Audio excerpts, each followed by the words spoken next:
Well, I have made my decision, and my decision is that I am going to do the preview today for these weekends games, despite the fact that there is a big risk that all of these games might not be played because of what is going on in the league. Now, there's two simple reasons of why I decided to do the preview of these games that might not play. One of them obviously has to do with how the NBA and MLB has pretty much got back to their game after they decided to take a night off and boycott in terms of situation with the Black Lives Matter movement and also the shooting of Jacob Blake by a police officer.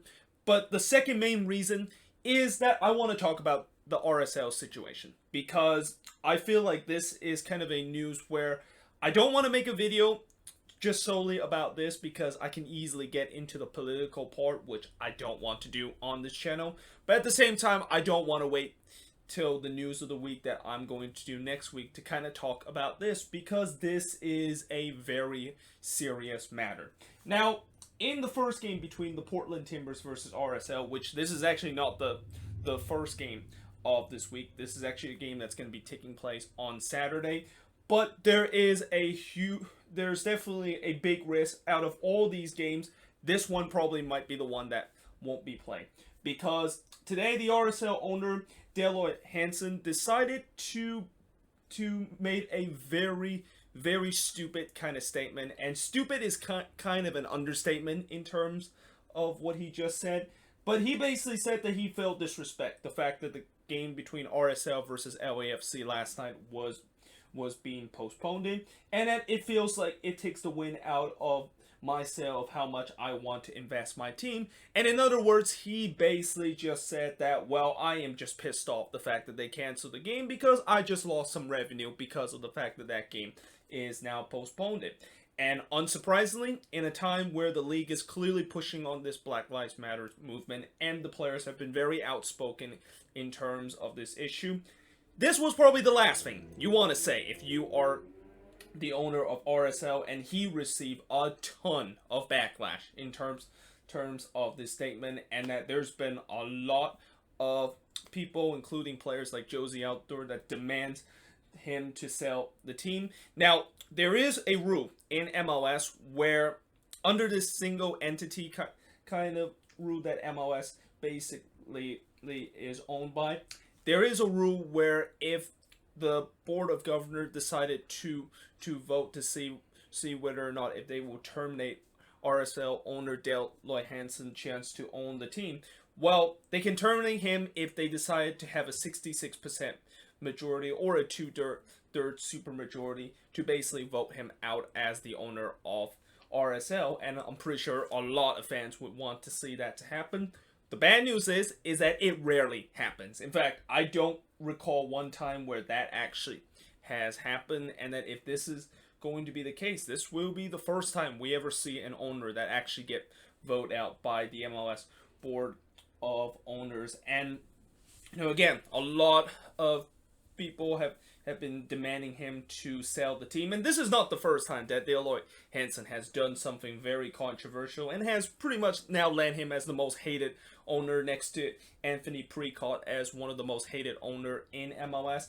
You remember back in March when the pandemic was just starting and the season was basically suspended because of this. He basically decided to do a very controversial move by basically furloughing all his employees and not even giving them pay. And it turns out the RSL player had actually decided to forgo some of their income in order to pay the staff that, of course, were furloughed by Dell Hansen, and that he also received a lot of backlash. So he is not a stranger in terms of making some very dumb and controversial move, but this one kind of goes over the top, and I won't be surprised that, not only the fact that I'm pretty sure a lot of RSL fans, if you're a fan of this team, I'm pretty sure you are demanding your season ticket to be canceled if you are a season ticket of this team, because why would you want to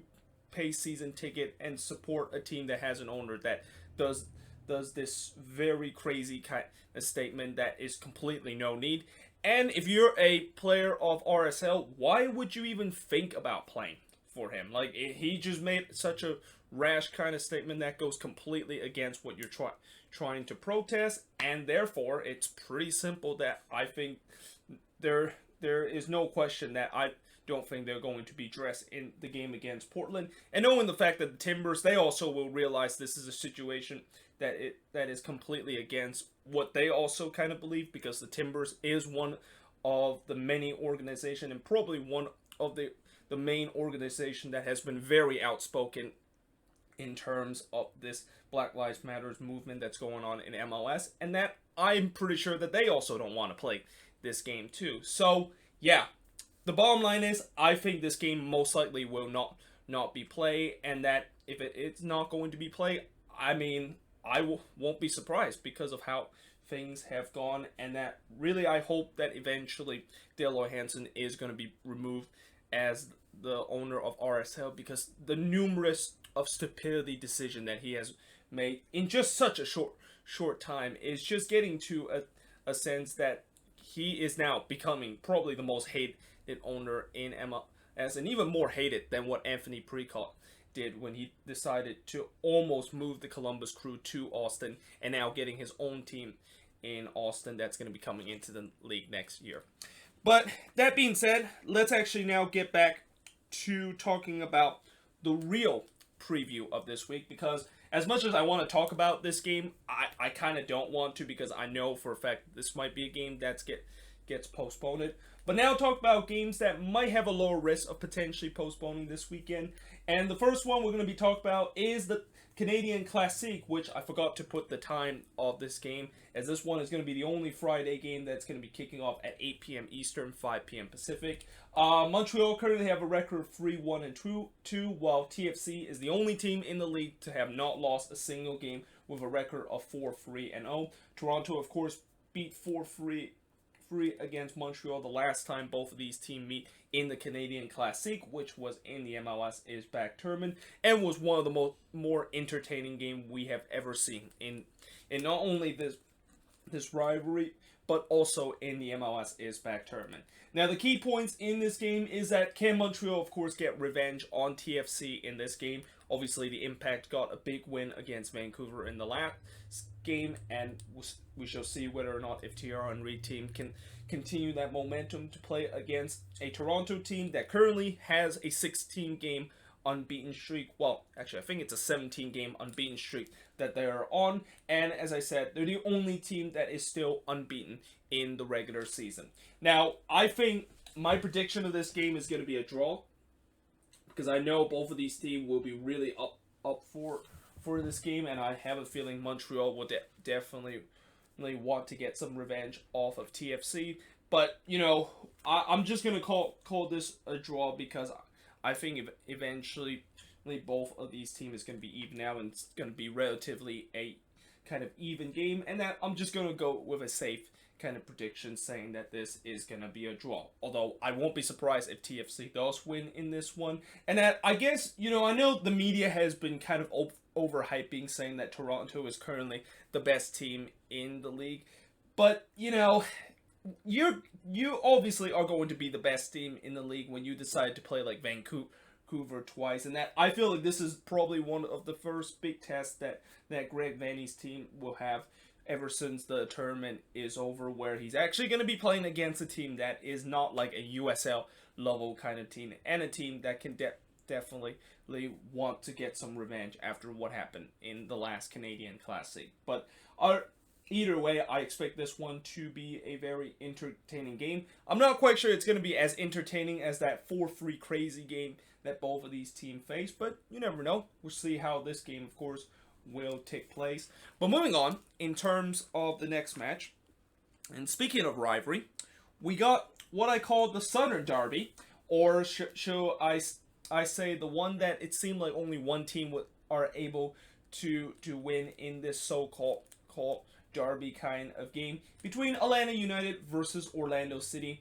Atlanta currently coming into this game with a record of 3-0-3, while Orlando currently have a record of 3-2-2. And this is the only game that's going to be happening on Saturday that is going to be kicking off in the afternoon at 3:30 p.m. Eastern, 12:30 p.m. Pacific. Atlanta, of course, one of the 10 teams that did not play during the midweek because all of the games were postponed in the midweek, except for the first one, which Orlando was playing against Nashville in that one, and of course they won 3-1 at home in that match. Now, the key points, and the only key points I think I have to mention, is this finally the game when Orlando finally is able to break that duck and finally win a game against not Orlando.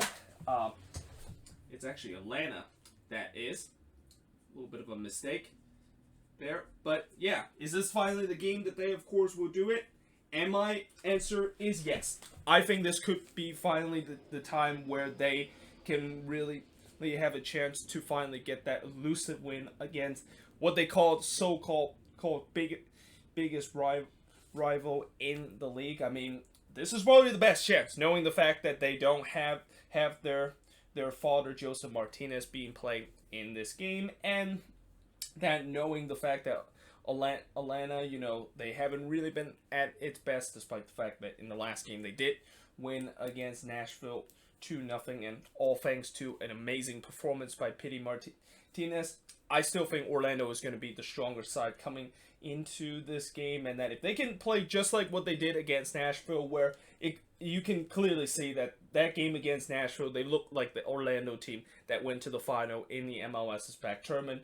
I think they have a big chance in terms of finally getting an elusive win over their so-called biggest rival in MLS. Although I'm not quite sure you want to call Atlanta your rival when now you have Miami as another team that you could say that is considered your biggest rival in this league.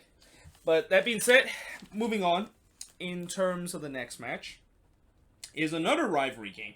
So we actually had a couple of rivalry games throughout this weekend. It's almost like the Heineken rivalry week basically carry into this week too, because the next one is the Hell is Real derby between FC Cincinnati versus Columbus Crew. Now, both of these teams are coming off of a loss, as FC Cincinnati lost 3-0 to the Chicago Fire, and their record is now 2-1-4, while Columbus fall for the first time in the regular season as they lost 1-0 to NYCFC away in that game, and now their record is 5-1-1, although the good news is they're still currently at the top of the Eastern Conference right now. The game is going to be kicking off at 7:30 p.m. Eastern, 4:30 p.m. Pacific, and in fact, these next three games is going to be kicking off around the same time, and there's going to be a case where on Saturday, there is going to be times where I have to probably keep an eye on 6 games at the same time, and when that happens,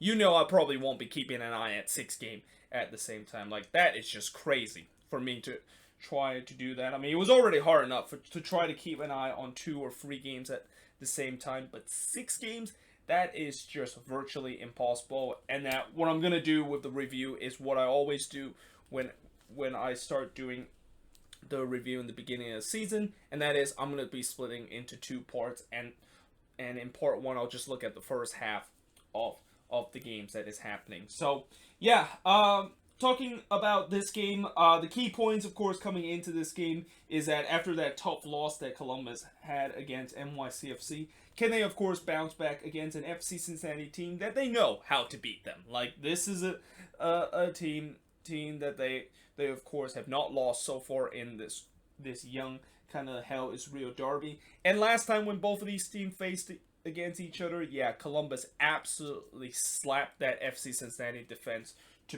to ruin, as they won 4-0 in this one. And that for Cincinnati, their defensive nightmare against Chicago, was that actually just a blip, or is that a huge concern that you would think about how it seemed like Yapston, despite the fact that he did try to put some defensive stability with this team for the past couple of weeks, has it come that nightmare of a defensive display that he showed in that first game in charge against Columbus, has that going to be coming back into it? And this is probably not the game you want to try to turn around in terms of your defense when you basically just have a team that basically just completely wrecked your defense the last time in the MLS's back tournament.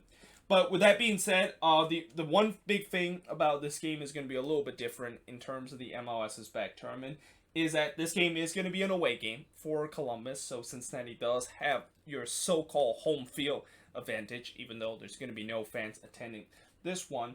And that I think you could also say that, well, last time when Columbus played against FC Cincinnati away, they won 3-0 in that game. So, yeah, I want to give Cincinnati some advantage heading into this and give them some positive part. I guess maybe the only positive I would say is at least most likely they might not have to face Lucas Zadarian, as I haven't heard anything about his availability, or have Caleb Porter said anything about him available in this game. And if he's not available in this game, I think maybe FC Cincinnati has a shot, because you can clearly see in the last game against NYCFC how much they missed Lucas Zadarian in that number 10 spot.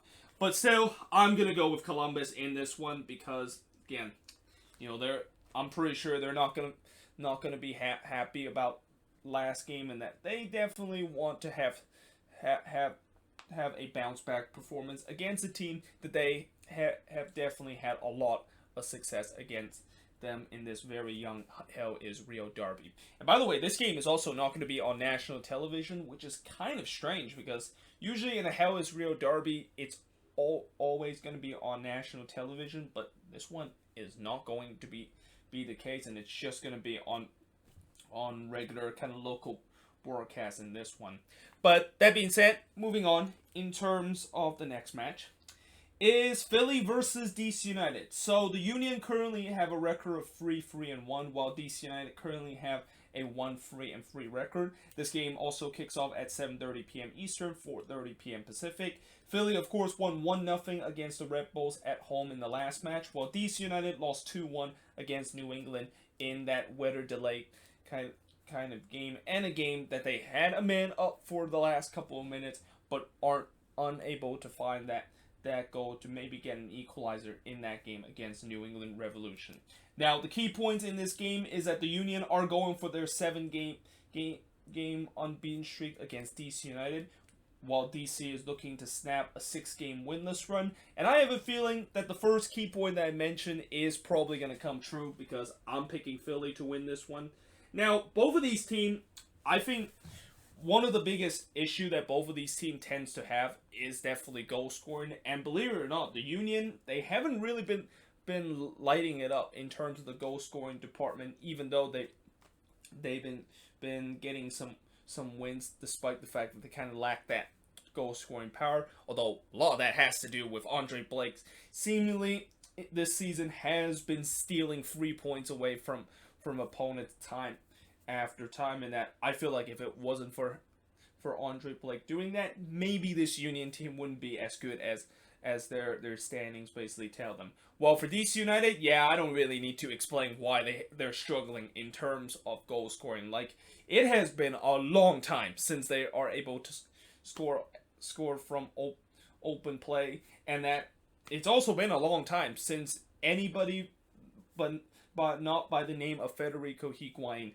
is able to score goals for your team besides Ola Kamara that scores on a penalty. Or I guess I would say it's been a long time since a guy not named Higuain has been able to score an open play goal for DC United. So yeah, I mean, I just have a feeling they're going to continue to struggle in this game, because they're about to face another very good goalkeeper in Andre Blake, and probably the best goalkeeper right now in the league, and facing against a Union defense that have been very, very, very good so far this season. But moving on into the last game on this board is going to be NYCFC versus the Chicago Fire. So both of these teams are coming off of a win, as NYCFC has now got the record to 2-0-5 after that 1-0 win against, oh man, I made another mistake here. It's not NYCFC. It was kind of a little bit rushing when I was trying to do this video, so I kind of made a bit of a mistake there. But they, of course, won 1-0 against Columbus at home, while Chicago won 3-0 against FC Cincinnati at home, and their record is now at 2-1-5. 1 and 4. This game is going to be kicking off at 7:30 p.m. Eastern, 4:30 p.m. Pacific. Key points in this game is that despite the fact that they did get that much-needed 1-0 win against Columbus, goal scoring is still a huge issue for Ronnie Delia's team, and you wonder, is it actually going to be get going in this game against a Chicago Fire defense that, yes, they did keep a clean sheet against FC Cincinnati, but they were facing an FC Cincinnati attack that, were definitely not one of the best attack in the league. And in this game, they'll probably face another team that definitely is not at its best in terms of the attack. But still, if you're NYCFC, this is a big chance to capitalize on a defense that is definitely not as strong as the one that they faced against Columbus in the last game.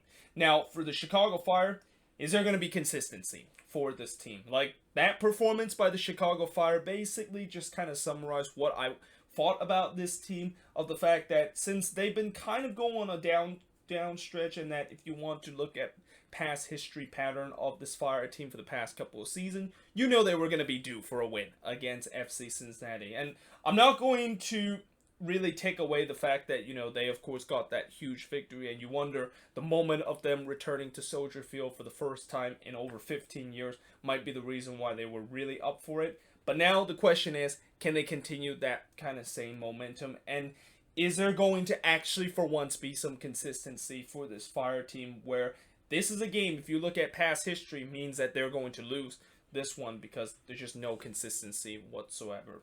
But that being said, I am going to say that this is going to be a draw between both of these teams. And it could be a low-scoring draw between both of these teams because, yes, even though the Chicago Fire did score 3 goals in that game, goal scoring has been a bit of an issue for this team also. And when you have two teams that tends to be a little bit struggling in terms of the goal scoring form, I won't be surprised if this game is going to be a bit of a low scoring one, and I'm going to say this game is going to end in a draw. But that being said, I am now going to switch boards and look at the potential last 6 game that is going to be happening this weekend. So, how earlier I said that the NBA and MLB is going to be restarting their game tonight after it was suspended yesterday? Well, it turns out that is not entirely true, because I just found out the NBA has once again postponed their playoff game for tonight, and for the most part in the MLB, most of the game is going to be postponed, although I know the second game of the doubleheader between the Giants and Dodgers is still going to go as planned, and in fact it's actually started right now, and that just going to finish this preview before I of course go back watching that game. So yeah, with the fact that the NBA and MLB has been postponing their game again tonight alongside with the NHL, my confidence of these games that's going to be kicking off this weekend around MLS is definitely much less than what I thought originally, that the MLB and NBA is going to restart their game. Now, despite that, I'm just going to continue to do these last 6 games that most likely might not happen this weekend, because I'm just too deep into this preview to just kind of say, well, these 6 games most likely ain't going to happen, so I'm just going to stop the preview and just say, thank you very much. Make sure you guys leave a like and also leave a comments below in terms of the prediction of these 6 games. No, I'm just going to finish these six games that's left for this weekend, even though most likely they're not going to be played. But the first one that I'm going to talk about, and kind of leaving off of the 6 game that I preview, the 7th one that I'm going to be previewing is the New England Revolution versus the Redbulls. Now, this game is actually going to be kicking off at 8 p.m. Eastern, 5 p.m. Pacific time, and it's actually going to be on FS1, which, no disrespect to the Revs and the Redbulls, which the Revs currently have a 2-4-1 record, while the Redbulls had a 3-1-3 record. I feel like this game should have been on local broadcast, and that I feel like the Hell is Real Derby should be on FS1 instead of this one, but nevertheless, it is going to be on FS1 in this one, and the Revs scores 1-2-1 away against DC United in the last game, while the Redbulls lost 1-0 against the Union in the last game. For the Revs, it's hard to believe, but they have not got a home win so far this season. Can they finally get their first home win in this one against the Redbulls? And for the Redbulls, is Chris Armas going to once again go back to the false night with this one? Because again, it's pretty clear that the Redbulls does not have a striker on this team, and Armas is trying his best to actually find somebody on that team that is clearly not a number 9, but slots into that position. But you wonder, would he think about going back to a false 9 in this one, and whether or not if that, of course, will help the scoring woes that the Redbulls, like their intercity rival NYCFC, seem to have this season. But that being said, I'm going to say the Revs is going to finally get their first win. I think their attacking firepower should be enough to beat the Redbulls in this game. And that for the Revs, this will be kind of a very similar game to the one that they played against DC United in the last match, where facing another team that struggled to score goals. And we already saw in the last one they were able to win against a team that struggled to score goals. So I'm assuming they can do the same thing against the Redbulls in this game. And especially the fact that this game is at home, you would think they should be favorites and able to win this one. But moving on, in terms of the next match, is going to be FC Dallas versus Minnesota. So both of these teams had a week off that was scheduled for the midweek action, and that they're the only two teams that did not play in the they were scheduled to not play in the midweek action. I want to say that because technically there's a ton of teams that did not play during the midweek action because of what happened on Wednesday night with all these games being postponed. But in terms of this matchup, Dallas had a 1-3-1 record, while Minnesota suffered their first loss last game against SKC, and now their record is 3-2-1. This game kicks off at 8:30 p.m. Eastern, 5:30 p.m. Pacific. Dallas, of course, drew 0-0 to Houston away in the last match. The key points for Dallas: can they finally actually wake up and realize the season has restarted? Because these first 3 games, not only the fact that can they wake up on the attack, but it just in general, the team itself, can they actually wake up? Because we are now. This is, I think, the 4th game that Dallas is going to play, and the first 3 games that they played, they looked like they were still a team that is clearly very rusty. And I understand, in the first couple of games, you are going to have that feeling, but this is also getting to a time when teams should be back to their mid-season form and should be back to match fitness and match sharpness. And if they cannot do that against Minnesota, there is definitely a lot of question it has to be asked with this Dallas team. Now, for the Loons, can they, of course, bounce back after a rare home loss? And the answer to that is yes. I think they're going to bounce back in this one because, again, Dallas is a team that is really struggling right now. And while Minnesota, I know in the last game they struggled to score goals in the last game, I'm hoping it will kind of be fixed heading into this one. Although the bad news for the Loons is still no official announcement that Reynoso has been joined with Minnesota, and I'm really hoping eventually it's going to get it done, because once that deal does officially announce, he still had to go through this 2-week self-isolation period because of him coming from Argentina to the U.S., and he has mandatory to do that. So the sooner the announcement will come, the better it will be in terms of his chances of finally playing with this team. I mean, it's clear that we need Reynoso back in this, or we need Reynoso in the starting 11 with the way how much the attack really sputtered in the last game against SKC. And that I'm also hoping the way that the attack kind of sputtered against SKC was just one of those games that nothing works out, and that they will be back at their best in this game against FC Dallas. But moving on, in terms of the next match, is going to be Colorado versus SKC. So this is a very interesting matchup because both of these teams are coming off with a very heavy loss at home, and in some way you could say surprising home heavy defeat, although at least for an SKC standpoint, because Colorado, they lost 4-1 to RSL at home, which I guess if you look at the trend of the Rocky Mountain Cup, it's not really surprised the fact that Colorado aren't able to once again figure out RSL in this matchup. But they did give up 4 unanswered goals, which was something I definitely did not expect it. And that is really the reason why they lost 4-1 in this game. And now their record is 2-1-3, and that they are still winless in terms of the last 4 games ever since they got off to their a great start with 2 wins on the bounce to start the season. Now for SKC, they suffer a shock 5-2 loss against a Houston Dynamo team that haven't won a game. And I forgot to mention that last game between the Dynamo and SKC was a matchup between the bottom of the table versus the top of the table clash. And it's one of the rare times that in that kind of matchup, the team at the bottom of the table would just completely lash out against the team at the top of the table and just completely dominate them in that one. But obviously the key points in this is who will actually bounce back after both of them suffer a really tough home loss. And my answer to that is that no one will. I think this is going to be a draw between both of these teams.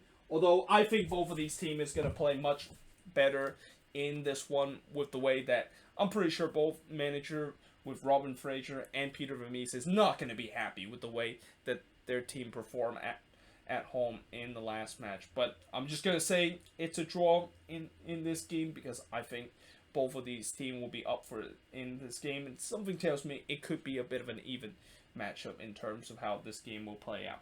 But now, moving on, in terms of the next match, is the Cali Classico between the Galaxy versus the San Jose Earthquakes. And that the Quakes, their days of not playing in the regular season just continues because of the fact that their game got postponed against the Portland Timbers, and now they're still the last team to return after the tournament. I mean, it's been now 28 days and counting potentially that the Quakes are back in the regular season, while the Galaxy a week ago were able to win 2-0 against LAFC away. And by the way, this game kicks off at 10:30 p.m. Eastern, 7:30 p.m. Pacific. Now, the key points for this game and for the Quakes is, yeah, they're now even more rustier than they ever before, and that does make me worry even more now, the fact that this team has not played a game in a month now, and that they're about to play a Galaxy team that definitely will have a lot of confidence in that LAFC game,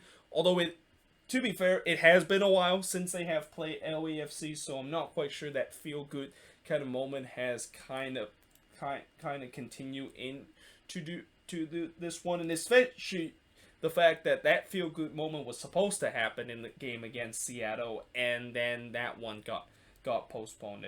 But to be fair, the Galaxy does have a relatively good record against the Quakes whenever they play in this Cali Classico at StubHub Center or Dignity Health Sports Park as it's now called. But I'm just going to say the Quakes are going to win this, and that, you know, the Quakes just, for the last couple of meetings, they tend to just figure out the Galaxy, and at least in some point, Mateus Almeida seems to have figured out Guillermo Barros Scaleto very well in these last couple of fixtures, and that is the reason why I think the Quakes are going to win this one, even though I know they're going to be very rusty coming into this game, and there's going to be question who exactly is going to be filled in Magnus' spot, although I think most likely it's going to be Vaco. Then the question we'll ask is who's going to fill that left wing area, and also the Galaxy are going to be oozing in confidence coming into this one and looking to try to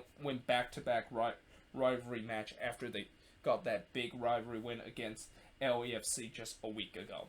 Now, moving on, in terms of the next match, is going to be Nashville and Miami. So, both of these teams, despite the fact that they only have one win in this game, with Nashville being at 1-1-4, while Miami currently at 1-0-5, I think Miami is going to be the favorites in this one. And this is probably the first time that Inter Miami is actually going to be favorites heading into this game, because Nashville is really struggling right now. And also, did I mention the fact that this is also what I call the expansion derby, with both of these teams coming into the league for the very first time, and that will be very interesting to see how this derby is going to kick. Although, despite the fact that it is kind of interesting to see how both of these expansion teams will do, this game is not going to be on national television, and instead, the very next one is going to be on national television, although that one, it's pretty obvious it has to be. I feel like this one should have been on national television too, and that I feel like FS1, couldn't they just do like a double header